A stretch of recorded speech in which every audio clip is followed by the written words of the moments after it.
Hi everyone, and welcome to our overview of Chapter 4, First Amendment Freedoms in Speech. It cannot be overstated that freedom, while essential, is never free. The benefits of freedom always come with related responsibilities.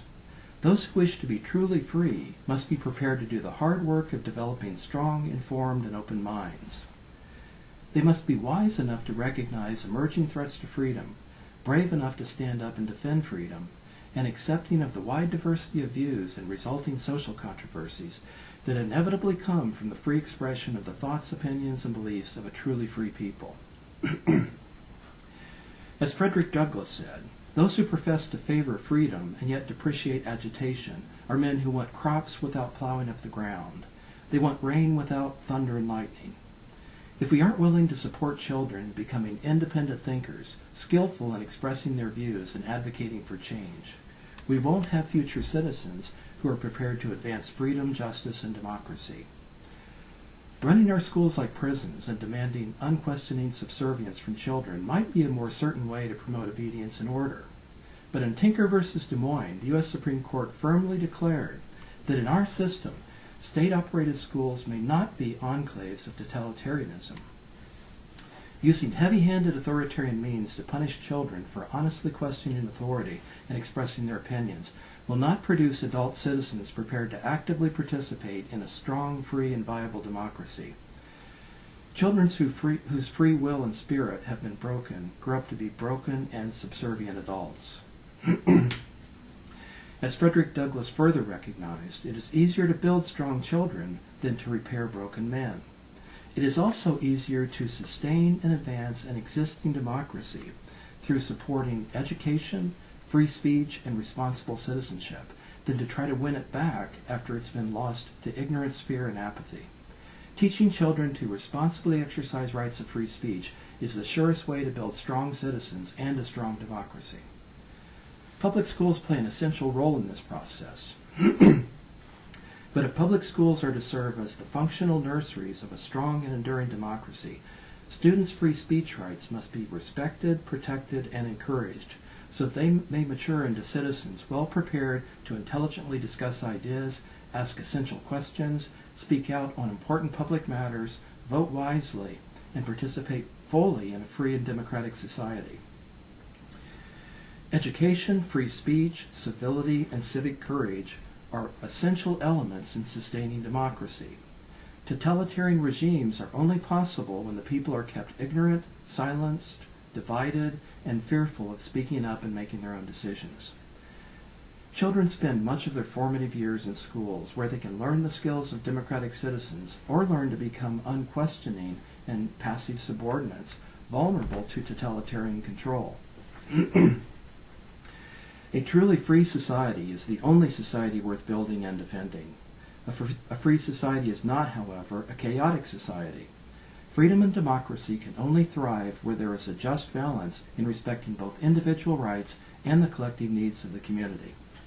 Democracy is incompatible with both chaos and oppression, but thrives in an ordered liberty. Democratic lessons are best learned in an environment that is both free and orderly, both candid and civil. While respecting civil liberties, protecting proper order and discipline in schools is a paramount concern and an essential duty for all school officials. The Court has consistently recognized the authority and obligation of school officials to protect order and discipline in schools while appropriately respecting legitimate free speech rights of both students and educators. Students are learning to become democratic citizens, and educators are in a unique position to observe school operations and inform the public of any corruption, waste, abuse, or other legitimate matters of public concern in their schools. We want students to learn to speak up as citizens, and we want teachers to have the courage to speak out publicly when it is necessary to protect children and promote the best interests of the community. For these reasons, the Court has vigorously protected the free speech rights of both students and educators in schools. Without question, free speech is a powerful tool that can be used for good or bad purposes. It is certainly true that controversy resulting from free speech can cause disruption, and an unwelcome truth may cause damage to people and institutions. But it is essential to understand that in the absence of government openness and citizen rights to free speech, secrecy and lies can kill. How many acts of government corruption, wars, and genocides have been built on carefully protected lies? And what government-enabled oppression and discrimination were not based on lies? As the Reverend Martin Luther King Jr. recognized, it is the truth that sets us free. Only by vigorously protecting free speech are we able to keep the door open to the truth and necessary change.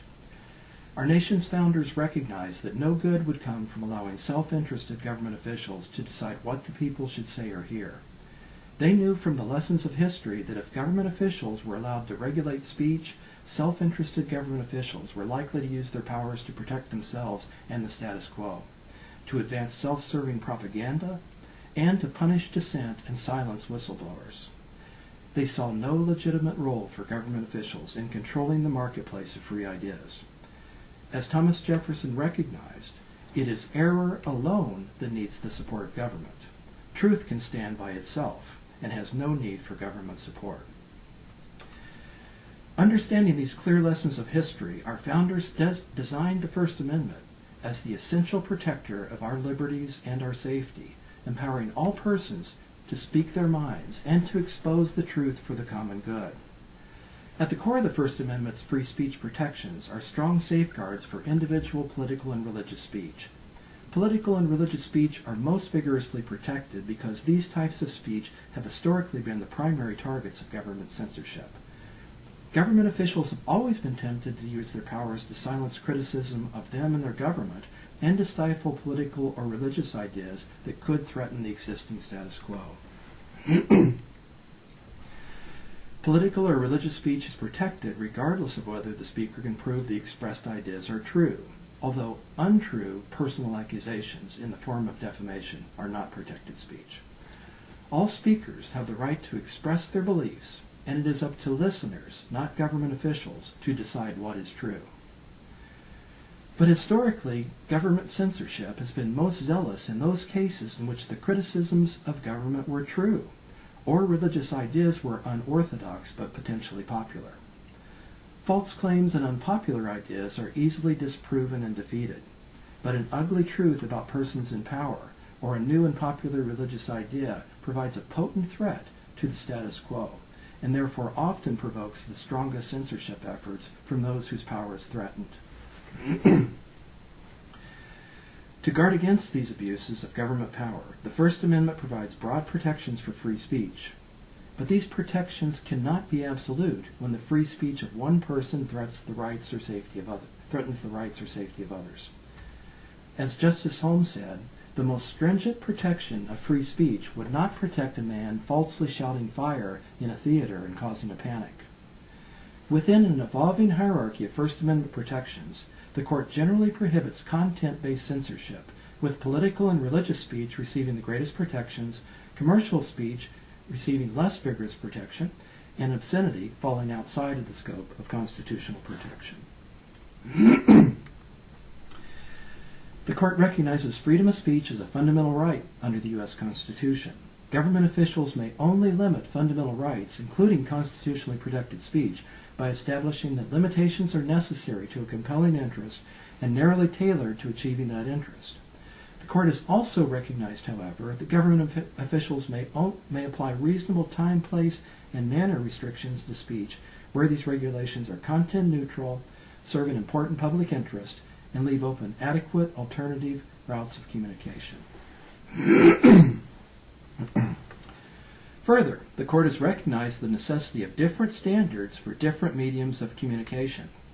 For example, the court has allowed greater restrictions on general broadcast communications than on print media.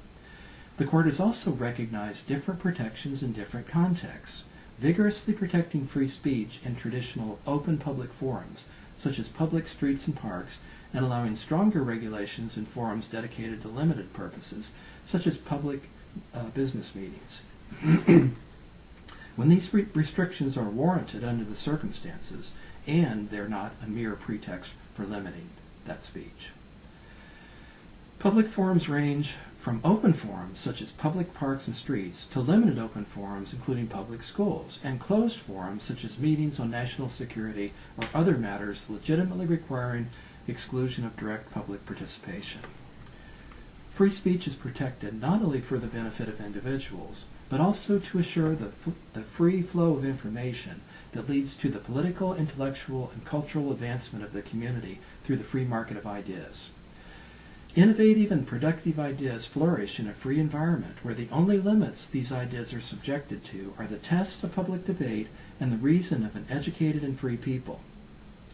Similarly, ideas that are potentially dangerous to the community are also best refuted in open debate.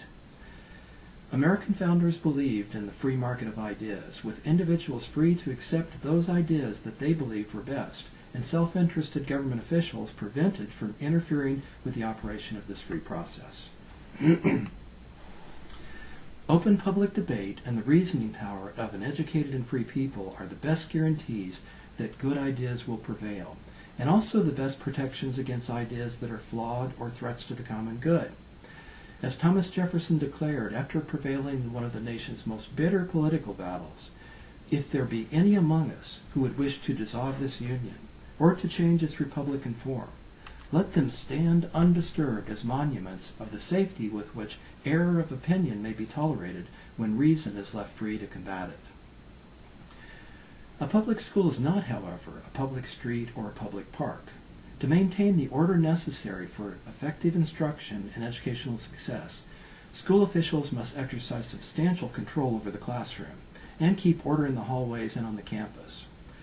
But public schools are also not military units in which free speech exists only in theory. Absolute conformity is required, and subordinates are expected to follow all orders immediately and without question. In Chapter 4, we will address individual student speech, school-sponsored speech, student groups and meetings, curriculum and library censorship, free speech in the cyber world, cyberbullying, school dress and grooming policies, gang symbols in schools, free speech rights of public school employees, academic freedom, freedom of association, and political participation by public educators. Chapter 4 will also introduce us to the essential judicial tests governing free speech. These legal tests can be used by school officials to assess the legality of their actions and policies, making a working knowledge of these legal tests and their application in practice invaluable knowledge for all school officials. Legal guidance concerning student speech is provided by the Tinker test, a legal test from the court's landmark case on student speech rights in schools. In Tinker versus Des Moines, Mary Beth Tinker, then a 13-year-old girl, decided to silently protest against the Vietnam War by wearing an armband supporting peace. In doing so, Mary Beth discovered that she was taking on forces ranging from her school principal to the political and financial defenders of the military-industrial complex. Nonetheless, Mary Beth won, striking a powerful blow for free speech everywhere. To this day, Mary Beth Tinker continues to be a strong and effective advocate for free speech and children's rights. In affirming Mary Beth's rights and the rights of all students and educators in schools, the court declared it can hardly be argued that either students or teachers shed their constitutional rights to freedom of speech at the schoolhouse gate. In Chapter 4, you will learn to use the Tinker test to decide whether student speech is protected by the First Amendment, the Fraser-Hazelwood test governing school-sponsored speech, the Pickering test governing employee speech, and how to apply reasonable time, place, and manner restrictions when necessary to protect safety and order in the school. We must protect safety and order in schools, but we must also remember that free speech is the essential defender of all other liberties, of justice, of safety, and of the common good, and that there is no greater danger to our collective future than that created by failing to teach the rights and powers of free speech to the next generation of citizens, and thereby enabling the dangerous growth of government censorship, and with it the rise of a police state that has the power to punish and silence dissent and to substitute self-serving propaganda for essential truth. Dealing with free speech can be challenging, But as Orson Welles famously said, only in a police state is the job of a policeman easy. We protect free speech not because it's easy, but because it's right. Ultimately, however, protecting freedom of speech also proves to be the wisest choice, yielding great benefits for citizens and society, and enabling political, religious, social, and economic progress. In summary, if public schools are to serve as the functional nurseries of an enduring democracy, students' free speech rights must be protected, respected, and encouraged so that they can mature into citizens well prepared to actively discuss ideas, ask necessary questions, speak out on important public matters, vote wisely, and participate fully in a democratic society. Education, free speech, civility, and civic courage are the necessary foundations of democracy. Totalitarian regimes are only possible when the people are kept ignorant, silenced, divided, and fearful of speaking up and making their own decisions. As any review of history or reflection on common human experience will confirm, from the national level to the interpersonal level, a closed culture of retaliation, fear, and silence is a breeding ground for corruption and a path to disaster. The vigorous protection of free speech is the best means of shining the light of truth in every corner of life to assure honesty and accountability. As Justice Brandeis said, sunlight is the best disinfectant.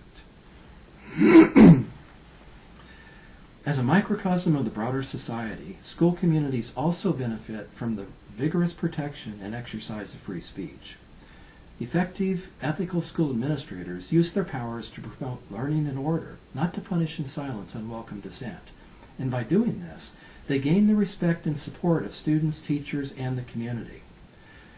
Wise administrators understand that openness and building honest relationships of trust and respect with all persons are the keys to a safe, effective, and orderly school with broad community support. And that those who attempt to lead through fear and retaliation eventually reap all the bitter seeds they have sown, and also end up doing great damage to themselves, their school, and everyone around them. The use of fear and retaliation may result in some selfish short-term gains, but honesty and openness are the only paths to true respect within the community. The power of fear is always limited and temporary, but the power of well-earned respect is great and lasting. Chapter 3 and 4 in the First Amendment includes some of the Court's greatest opinions on questions of vital importance to us all. I think you will find your readings in these chapters most interesting and enlightening. I hope you will enjoy your readings, and that I hope that you will find what you're learning useful to you personally and professionally in your future. Very best wishes to all.